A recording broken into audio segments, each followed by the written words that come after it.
В данном видео, друзья, вы узнаете, что такое прокрастинация, вы узнаете причины прокрастинации, вы узнаете, как избавиться от прокрастинации, и вы узнаете 5 типов прокрастинации, о которых вообще люди не знают, думают, что существует одна единая, а на самом деле их аж 5 штук. И все эти 5 штук я вам расскажу подробно, и вы сами сможете выбрать и понять, какой этот тип прокрастинации лично у вас. Вы на канале «Другой взгляд на человека», меня зовут Александр Российский, погнали!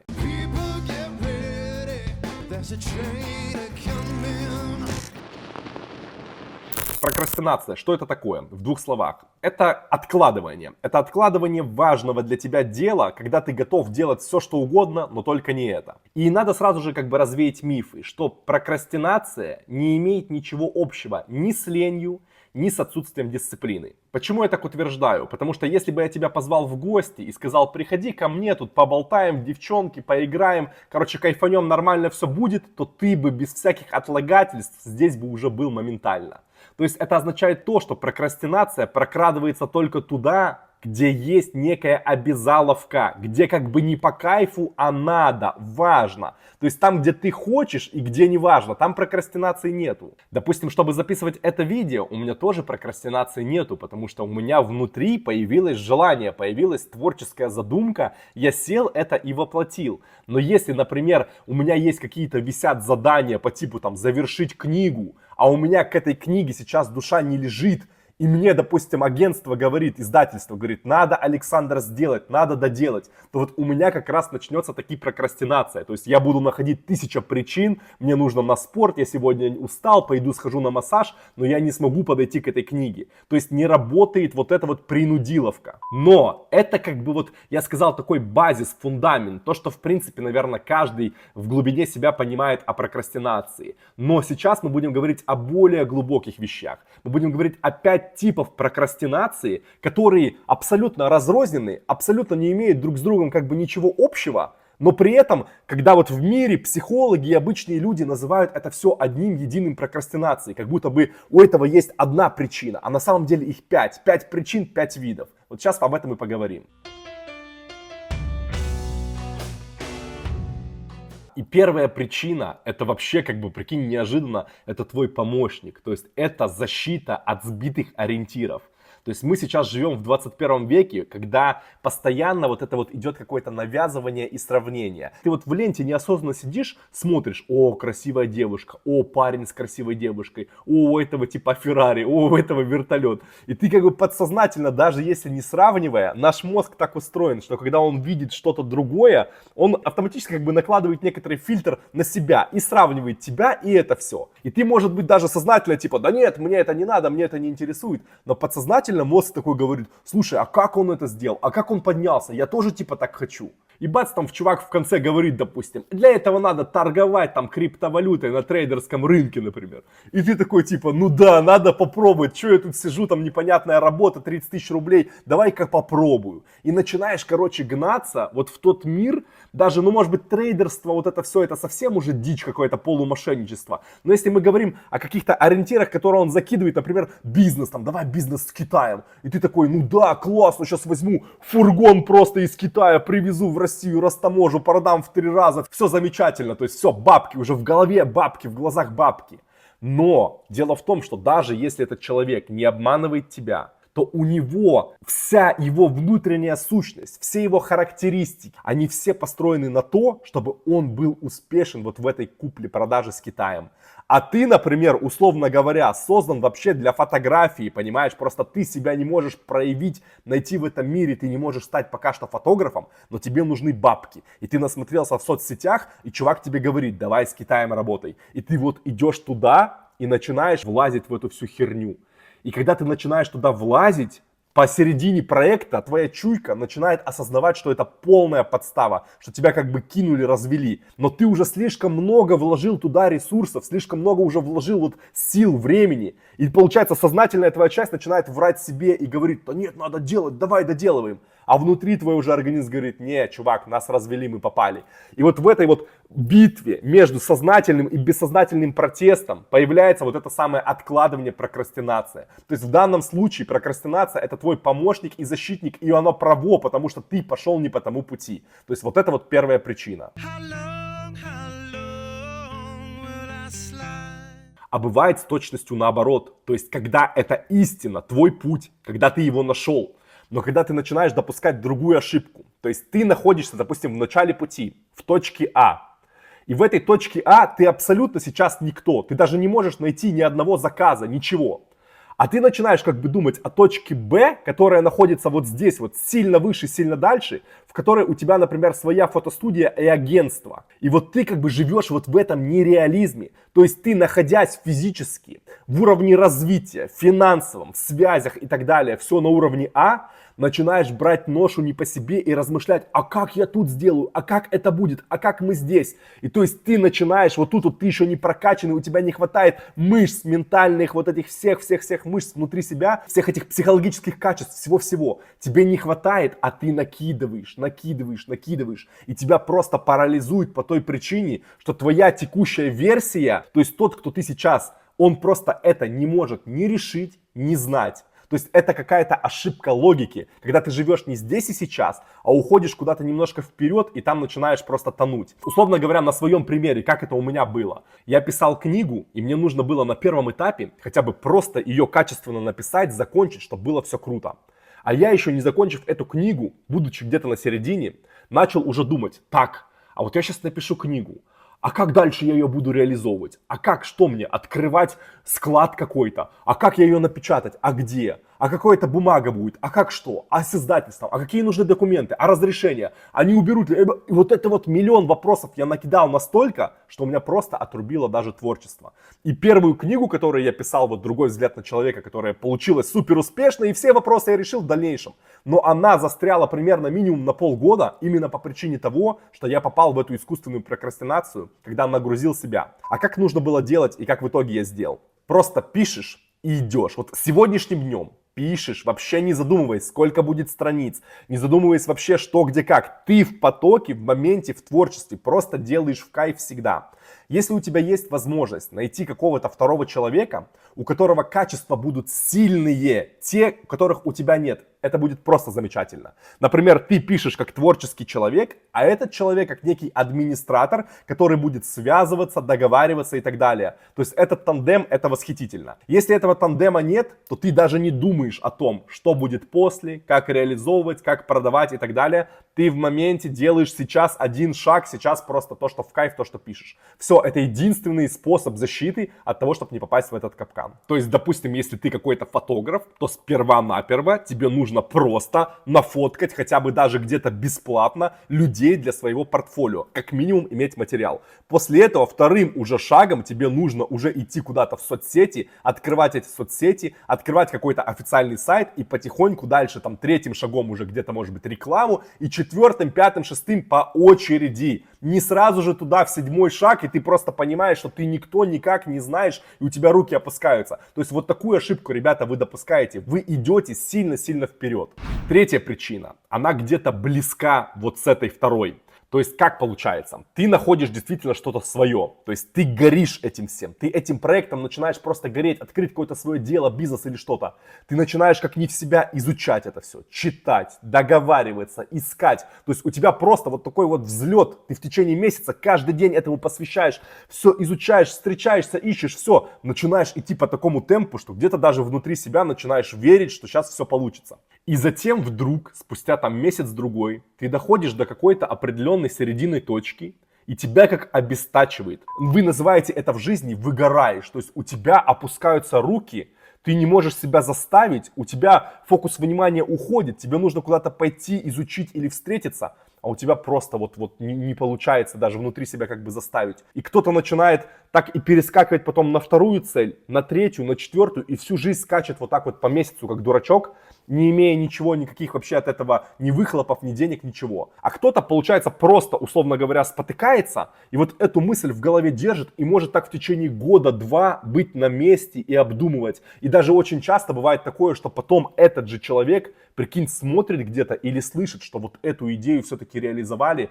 и он просто, растерянный, обиженный, страшно неприятное чувство, когда ты знаешь, что у людей получилось то, что ты думал 2 года назад, Они просто довели до конца, а ты нет. И вот что это такое? Можно сказать, да, прокрастинация один из видов. Но у этой прокрастинации есть одна причина, о которой вы не знаете. Вот то, чему посвящен мой канал. Это называется зажимы. То есть давайте я вам сейчас на экране прям все четко покажу наглядно. То есть смотрите, вот это наш скелет. И если мы добавим сюда нашу нервную систему, вот эти желтые проводки, то получится вот некая система наших импульсов. А теперь смотри, подумай. То есть, что наша любая мысль, наше любое желание, наш любой мотив, все, что ты подумал в голове, все, что тебе пришло в голову, если ты пойдешь глубже, не на уровне вот этих вот мыслей, а глубже иди, что такое мысль, то ты упрешься в то, что любая мысль не что иное, как импульс. То есть наши мысли, где они тобой как бы осознаются, где они вот зарождаются, где наш штаб? Он в нашей голове, в мозге, да, то есть ты как бы в голове размышляешь. Отлично. Но видишь, что наш мозг и наше тело, оно все связано единой системой проводов, вот этих вот нервных окончаний. И получается, что любая мысль, это не просто что-то неосязаемое на уровне вот твоей головы, там какая-то вот эта вот мысль, идея. Это прежде всего импульс, который живет и путешествует по твоему телу. И я тебе скажу больше, что если, допустим, в твоей голове такая мысль, ненавижу его, блядь, убил бы, то в этот момент ты не просто на уровне головы размышляешь, а на уровне тела и нервной системы неосознанно твои кулаки сжимаются и челюсти твои сжимаются. Это называется психоэмоциональные рефлексы. То есть таким образом я хочу тебе показать, что наше тело и наша психика это одно и то же неразрывно. И поэтому проблема и причина, которую ты называешь как прокрастинация в голове, она не только в голове, она существует на уровне тела. То есть, другими словами, прокрастинация это когда импульс не доходит из точки А в точку Б так, как это должно быть. То есть, условно говоря, для того, чтобы ты стал победителем, чемпионом, то есть, чтобы ты поверил в себя, мощь, сила, вот ты как бы вот такой, то есть, у тебя автоматически выпрямляется, ты ровный, сильный, все. А когда у тебя здесь, на уровне холки, идет арабский холмик, вот этот вот вдовий горб, или как они его называют, то есть, это как раз та преграда, которая тебе никогда толком не позволит взять плоды своих побед. То есть, получится вот этот вот эффект, когда ты 2-3 месяца вкалываешь, пашешь, горишь, делаешь, создаешь уже условия для того, чтобы выстрелить, и потом в самый важный момент, когда уже надо как бы собирать этот урожай, когда уже нужно первые результаты получать, ты сливаешься. Потому что как раз здесь у тебя на уровне психоэмоциональных установок идет с детства, что ты неудачник, ты никто, куда ты лезешь и вообще у тебя не получится. Эти мысли на уровне импульсов, они все вызывают в твоем теле напряжение. Потому что любое в легкость, в радость, в кайф, разрешение, свобода, это все расслабленное тело. А любое, наоборот, запрет, не получится, негатив и так далее, это напряженное тело. И вот посмотри, вот это наша нервная система, а вот этот вот кокон, он называется фасциальный кокон. И вот эта вот фасция, как пленка, содержит в себе те самые зажимы, те самые залипания, которые не позволяют твоему сознанию, по сути, быть боссом, по сути, руководить процессом. Потому что вот эта пленка, она в физическом теле выполняет роль подсознания. То есть там содержатся твои психотравмы из детства, твои какие-то неуверенность, нерешительность, запреты. Потому что, вот объясняю, как они там появляются. Вот смотри, если собаку бить, постоянно бить ее, она во дворе ходит, какая? С понурыми ушами, с понурым хвостом. То есть у нее на уровне тела отражается вот эта вот вся страх, неуверенность, тревога и так далее. Потому что это рефлексы, одни единые, психоэмоциональные рефлексы. Так вот у человека то же самое. Если вас давили, если вас не верили, если вас заставляли и смешивали с говном в детстве, то сейчас вы такая же собака. Только просто у вас нет ушей и хвоста вот в таком понимании. Но у вас это все выражается в опущенных плечиках вперед.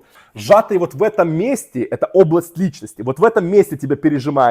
И, соответственно, ты, например, смотри, когда тебя сжимает, тебя вперед наклоняет автоматически. То есть многие проблемы, такие как сутулость, какие-то сколиозы и так далее, их принято считать чисто физическими проблемами, типа за партой сидел неровно. Но на самом деле они все являются следствиями того, что твоя психика покалечена. То есть это как бы зажим, это отражение твоей психики. Зажим в теле, это отражение боли психологически в твоей как бы ментальной части. То есть условно говоря, вот эта вот сутулость, вот эти все сколиозы, это такие же проявления, как у собаки, которые били, опущенный хвост и опущенные уши. Это одно и то же. Просто мы как люди и как животные отличаемся. И у нас эти проявления вот такие. И если ты уберешь эти определенные зажимы, которые находятся в определенных местах твоего тела, если ты уберешь вот эти вот скрипты, мозаики, запреты, то у тебя в голове автоматически будут приходить другие мысли. То есть об этом мы сейчас поговорим в данном ролике чуть-чуть попозже, в следующей причине прокрастинации. Четвертая причина. Вот здесь вам, друзья, уже нужно по-настоящему включаться и слышать меня. Потому что сейчас я вам уже буду рассказывать то, что относится к моей концепции другого взгляда на человека. О связи наших мыслей, психики, физики, тела, энергетики. То есть смотрите внимательно на экран. Вот эта вот нервная система, это по сути и есть как бы человек. То есть все, что остальное у нас есть, там кости, мышцы и так далее, это лишь приспособление нашего физического тела для того, чтобы жить вот в этой температуре, в этом давлении воздуха и так далее, и так далее. Но сама вот эта вот суть, наша коробка плюс наши нервные импульсы, это выглядит вот так. То есть вот по этим желтым проводкам идут импульсы. Как электрический ток, только он биоэлектрический ток. Соответственно, совокупность вот этой вот всей энергии, все, что есть, вот все, что гуляет, с какой силой, скоростью и так далее, и так далее, и так далее, это называется энергетика человека. То есть, допустим, вот вы, смотря мое видео данное, вы видите, чувствуете и понимаете, что этот человек, он заряжен, он как бы мощный, от него вот это вот идет как бы взрыв, харизма, яркость, огонь и так далее, и так далее. Вот это как раз говорит о том, что у меня вот по этим нервным окончаниям гуляет очень все открыто, свободно и мощно. Но таким человеком я не был всегда. Лет 10 назад я был обычным зажимным пареньком, который ничего не мог. Он не мыслил, что он будет жить такой жизнью. Он не мыслил, что он вообще будет какой-то иметь там YouTube канал и что-то говорить и так далее. Потому что уровень моей энергетики, запретов и всего вот этого маленького мирка, он был очень-очень маленький. То есть для понимания я вам скажу так. Допустим, сейчас я обладаю 1000 единиц энергии. А тогда я обладал, допустим, 50 единиц энергии. И на каждое действие в нашей жизни нам необходима вот эта самая ментальная энергия, то есть решимость, сила, действие, продавить, довести и так далее. И понимаешь, чем более серьезное задание по жизни, как бы, чем более серьезное действие, тем больше оно требует энергии. Например, вот чтобы найти там какую-то хорошую работу у тебя где-нибудь в Самаре, тебе нужно проявить, допустим, 20 единиц энергии. А для того, чтобы переехать в Москву и там зацепиться на высоком уровне, нужно, допустим, 100 единиц энергии. А для того, чтобы уехать куда-нибудь за рубеж, где вообще не твой язык, не твоя среда, без связи и так далее, тебе нужно 500 единиц энергии. И понимаешь, она срабатывает именно так. Если у тебя есть эта энергетика, то твоя мечта превращается в цель, и ты уже как бы идешь к ее решению. Если нет, то она подвисает. То есть вот я про это и говорю вам, что прокрастинация вот этого 4-го типа, это когда идет нехватка этой энергии созидания, то есть вот той именно энергии, той жизни в нас. Вот посмотрите, допустим, на своих родителей, и вы увидите, что они как бы затюканные, усталые, они не горящие, они как бы не верующие, их жизнь побила, они уже вот такие, знаете, как, иногда временами, конечно, они могут быть такие улыбчивые, счастливые, типа, да, но в целом, если сравнить горящего, молодого, яркого какого-то человека и сравнить уже вот такого, как бы, чуть-чуть побитого жизнью пожилого, то вы увидите, что совершенно разный уровень вот этой вот энергетики, ощущения, даже на уровне вайба. И равномерно с этим сексуальная энергия, то есть, условно говоря, в 20 лет ты когда горишь, у тебя и сексуальная энергия горит тоже. А соответственно там мужчина уже, условно говоря, в 60 лет половины на Советском Союзе, на нашей территории импотенты вообще, то есть они вообще уже ничего не могут. У них уже нет этой энергии совершенно. А почему, куда, что это вообще, что общего между этим? В том, что вот наша энергия сексуальная, энергия жизни, энергия творчества, творения – это одна и та же энергия, которая вырабатывается примерно вот в этом центре. То есть на языке чакр это вторая чакра, которая отвечает за все это, за жизнь, за твою эрос, как бы, знаешь, за силу жизни, вот за это все. Но в том числе, допустим, я как писатель, как человек, который открывает это все, то есть как исследователь и так далее, то есть я могу четко сказать, что есть корреляция между тем, что я сублимирую свою сексуальную энергию в творчество и пускаю ее в творчество, написание книги и так далее, или ее напрямую вот по сексуальным делам отправляю. То есть это 100% железобетонно, наша сила, наша вот эта энергия, наш огонь внутренний, это другими словами вот сила сексуальности, то есть инстинкт сексуальности в нас. А инстинкт сексуальности, если мы посмотрим на тело, опять же вот на нашу фасцию, на наш вот этот вот кокон, то вот этот этаж, где у нас таз, бедра, ягодицы и так далее, вот эта вся область интимных органов, вот все это и является тем центром, который в теле, если пережмет, то не будет этой сексуальной энергии. И получается, вам просто нужно срочно понять одну главную мысль, что человек это физика, психика и энергетика одновременно. То есть мы просто живем в материалистичном мире, в котором вам сказали, что существует только тело, физическое тело, все, больше ничего, никакой энергетики, ничего. Но как, если этот процесс движения биотока в теле по-научному уже называется процесс иннервации? И вот этот вот процесс иннервации, то есть когда ток ходит по этим проводкам, он напрямую связан с такими процессами, как кровообращение, то есть когда, видите, красные проводки появились, и процессом лимфотока, зеленым. То есть, понимаете, я добавил сюда кровеносную систему, лимфатическую и нервную, и это все выглядит, как будто бы я особо ничего не добавлял. То есть они вместе идут, понимаете? И то есть сила свободного течения вот этого биотока, если оно течет хорошо и нормально, то это автоматически означает, что хорошо и нормально течет кровообращение и хорошо течет лимфоток, то есть наша грязь из организма. То есть, а это уже является прямым следствием того, будут ли болезни или не будут. Будет ли ваш организм стареть быстро или нет. Будут ли там заводиться какие-то паразиты или нет. Просто все разделили на кусочки. Это медицина, это психология, это эзотерика, но это все об одном. И то, что я вам сейчас говорю, это называется другой взгляд на человека. И единственная причина, почему у человека вот эти вот поломки, это потому что вот этот вот кокон и мышечная ткань наша, она когда из-за психотравм, она напрягается. И понимаешь, вот эти вот проводки идут, оно их прям вот так вот передавливает, сдавливает. И это называется спазм. А вы спросите у любого медика, у любого человека, хоть что-то понимает вот в медицине и так далее, что все болезни это напряжение, спазм. Это не бывает ни одной болезни, где нету вот этого воспаления, напряжения или спазма. То есть это и есть суть всего. Это и есть затык в голове, в психике, затык в теле, болезнь. Энергетические вот эти все ваши типа закрытые чакры, пробоины в ауре и так далее, это все об одном, это все на языке просто, который доступен до понимания моей концепции другой взгляд на человека. И соответственно вот этот вот четвертый тип прокрастинации, это когда твоя энергетика по телу, которая должна ходить и особенно в сексуальном центре, то есть на уровне интимных органов и так далее, там стоит блок. Из-за того, что там стоит блок, эта энергия как бы не генерируется и не раздается на твою жизненную экспансию, на твои жизненные достижения. И ты вот такой максимум ходишь, такой, знаешь, как бы подавленный. А еще в чем прикол? В чем прикол, кстати? Что когда, вот смотри, энергия-то генерируется, но она не может ходить дальше по всему организму. Оно там как бы блоками сосредоточено. И получается, знаешь, что будет у тебя происходить на уровне жизни? То есть такие вещи, как, например, тяга к мастурбации. Потому что энергии много, переполняется, а пойти дальше не могут. И она заставляет тебя сливать ее. Будет также секс, который, знаешь, такой типа тыр-пыр. То есть настоящий секс, это вообще, это когда ты проделал такой грандиозный секс, что ты потом неделю об этом не думаешь. То есть это как космос, это ты не здесь был.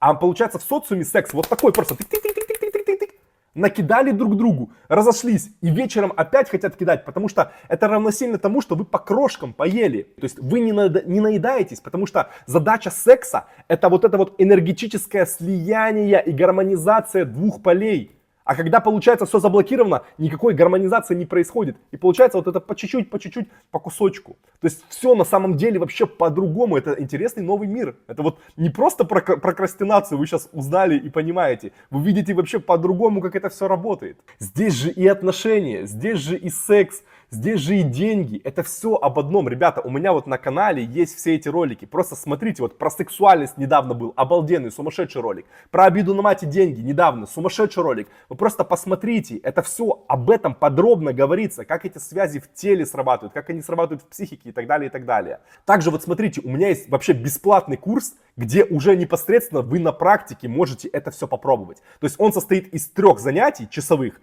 Первое занятие я все объясняю подробно, не так как здесь даже, знаешь, как-то в попыхах кусочками, а прям основательно, что за зажимы, где появились, как, за что отвечают, как убирать и так далее. Второе занятие мы непосредственно на практике, тут же в своем теле, по моей методике, я вам показываю, как убрать. Вы просто повторяете за мной, а справится абсолютно любой человек. Вы повторяете четко, что я вам говорю там делать, и вы тут же получаете результат, тут же в психике, в в своих мыслях, в ощущениях, тут же результат идет. То есть это не как классическая психология, где ты там разговариваешь, сессии, годы и так далее. Здесь ты убрал лишние импульсы, освободил, пошел сразу же, просто взлет сумасшедший, мгновенно. И дальше ты уже сам сможешь принять решение и понять, твое это не твое. Тебе нужно просто попробовать. Зачем тебе слушать меня там и верить? Попробуй это все сам лично на себе. И пятая важная причина, которая как бы, она такая, знаете, общего характера. Если все эти 4 предыдущих, они были как бы внутри тебя, то пятая причина как раз таки находится вовне тебя. Но твоя ответственность заключается в том, что ты допускаешь такое, и ты выбираешь вот это с этим как бы жить, с этим мириться. То есть вот как я вам сказал, что наша психика, здоровье наше и энергетика, они все завязаны. И вот представь, когда ты, являясь как бы совершенной машиной от Бога, которая должна работать на чистых продуктах, правильном питании, да, как бы на нормальном спорте, на нормальных прогулках и так далее, ты даешь своей вот этой биомашине, биороботу совершенно противоположные условия для жизни от его процветания. То есть, условно говоря, допустим, у тебя есть автомобиль, ты вместо того, чтобы заправлять его бензином 95-м, ты заправляешь грязным 92-м.